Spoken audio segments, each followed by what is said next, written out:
not sure what the advantage is that all of these things are in one agency now. Look, it was born out of 9/11, and I think it does make sense. But you have to kind of take all of those 22 agencies and boil them down into what are the major missions that we are focused upon, so that we can really sculpt a vision for the entire department. And so when you do that, we're really focused on counterterrorism. We're focusing on securing our borders, be they land, air, or sea. We're focused on immigration enforcement, even as we advocate for reform of the immigration laws. We're focused on protection of cyberspace, and I think we're the first U.S. department that's really singled that out as kind of the next wave of things that needs our focus. And then finally, the ability to respond, prepare for and respond to natural disasters. And when you boil it down to those 5 major functions, then you can really see how the department and all of its various components make sense. I could also see how if I had your job, I'd want to clone myself 5 times. So I could have one person in charge of each of those things, plus a spare to rest. Indeed. On that issue of immigration, not in your Department of Homeland Security purview, because this is at the state level, but your home state of Arizona this week has passed a very, very strong anti-immigration bill. I think of it as the Papers, Please bill. It compels police officers to demand papers from anyone they reasonably suspect of being an illegal immigrant. It's now a misdemeanor to not carry your immigration paperwork with you at all times in Arizona. Didn't you veto something like that when you were governor there?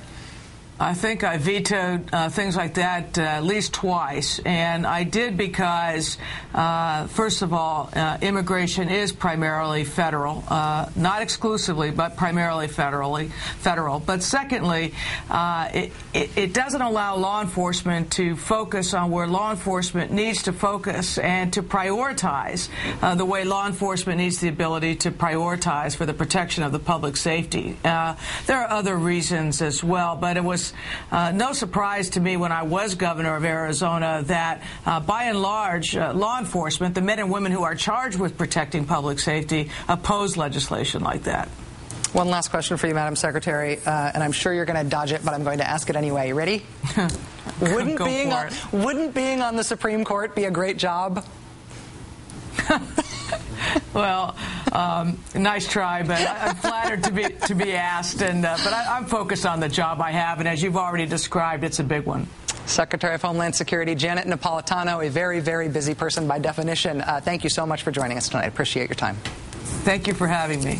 Virginia Governor Bob McDonnell today took another step further down from the mantle of moderate-seeming Republican Party potential savior. Mr. McDonnell doubled down today on his latest public relations disaster backtrack. Last night, we reported Governor McDonnell's indirect, amorphous, somewhat feckless denial that he had instituted an essay question, a sort of literacy test for ex-felons trying to get their voting rights back in Virginia. The denial sounded like this.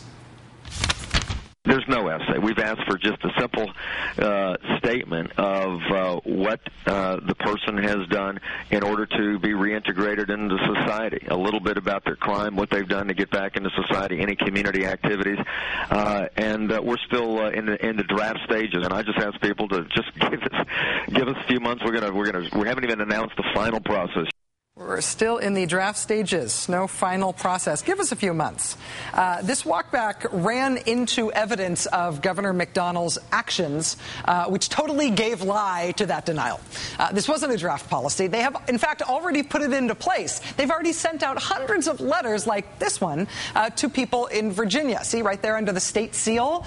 The letters demand that people who want to petition to get their voting rights back have to write Bob McDonnell a personal statement explaining, among other things, that their church activities show that they should get the right to vote.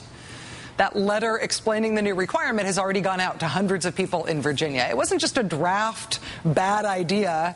It was an enacted idea, caught in the act. So now, naturally, cue throwing the staffer under the bus. Bob McDonnell's spokesperson told the Washington Post today, quote, "The letter was sent without approval by a well-meaning staffer attempting to continue to process requests even while new procedures were being considered." I wonder if this was the same well-meaning staffer who accidentally proclaimed Confederate History Month without mentioning slavery, or who got stuck drafting the pitiful "I didn't really mean it" proclamation after the governor rescinded non-discrimination laws for state workers. Governor Bob McDonnell has so far distinguished himself as Virginia governor for having perfected the art of the far-right screw-up backflip with the double blame the staffer finish. I wonder if they'll run him for president in 2012. Next up, when man first landed on the moon, Neil Armstrong announced in words both inspirational and aspirational that the future had arrived. That's one small step for man, one giant leap for mankind. On the other hand, when man first tweeted, it was an announcement that he was setting up his account. Please forgive the typos. So maybe we've become jaded in the 21st century on matters of technological breakthroughs. But that's not to say we don't appreciate history in the making, which is why that first tweet and every other 140 character or less train of thought will be donated to and stored at the oldest federal cultural institution we have in the United States. It's the Library of Congress. And yes, the Library of Congress does have a Twitter account too. They're going to archive all of Twitter back to the very beginning of the service. Privacy-protected accounts will not be included in the electronic donation, and it's only after a 6-month delay that tweets will be made public, I guess, at the library. But that still leaves us with false reports of celebrity deaths, almost instant reporting of major news stories as they happened, everything Shaquille O'Neal ever thought, everything Neil Patrick Harris ever thought. Thank God. And, of course, heroic and heartbreaking political organizing and activism the world over. Twitter will not tell us how many users it has, but according to the Twitter blog, it receives more than 55 million tweets a day, which totals billions of tweets since the service was launched since 2006. And it's all going to the Library of Congress. And yes, that means that this Justin Bieber person I keep hearing so much about may soon be the most mentioned person in the Library of Congress.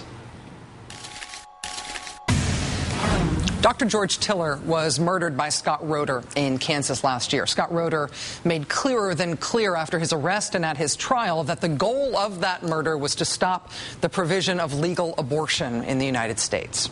There are very few doctors left in the U.S., only a handful, who are willing to brave the violence and intimidation that it takes to work in the specialized field of complicated and later abortions like George Tiller did. In the wake of the terrorism that took George Tiller's life, there are a couple of ways that elected officials could have reacted. One way would be to recognize the real threat faced by these doctors who are providing a legal service in the United States and take steps to support them and protect them. Another approach would be to join in the attack from the legislative side.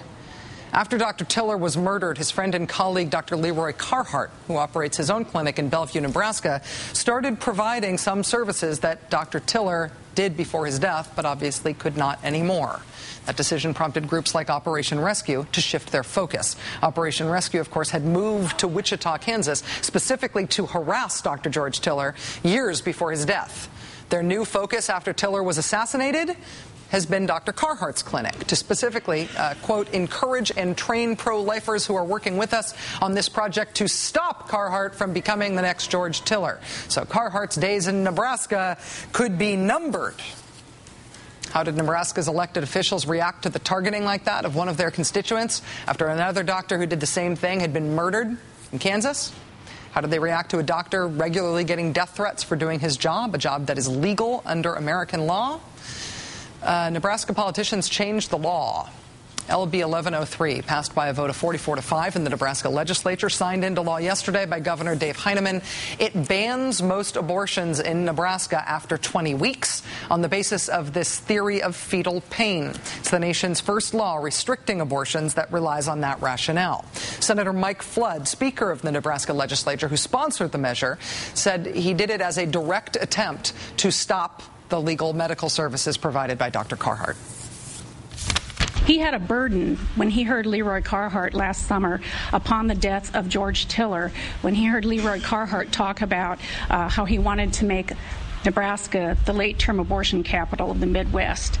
And Speaker Flood took up that gauntlet, and it has resulted in the passage of LB 1103.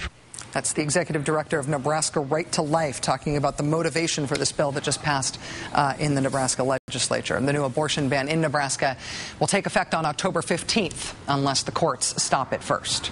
Joining us now is Tracy Weitz. She's a director at the Bixby Center for Global Reproductive Health. She's an associate professor at the University of California at San Francisco. Professor Weitz, thanks very much for coming back on the show. Appreciate your time.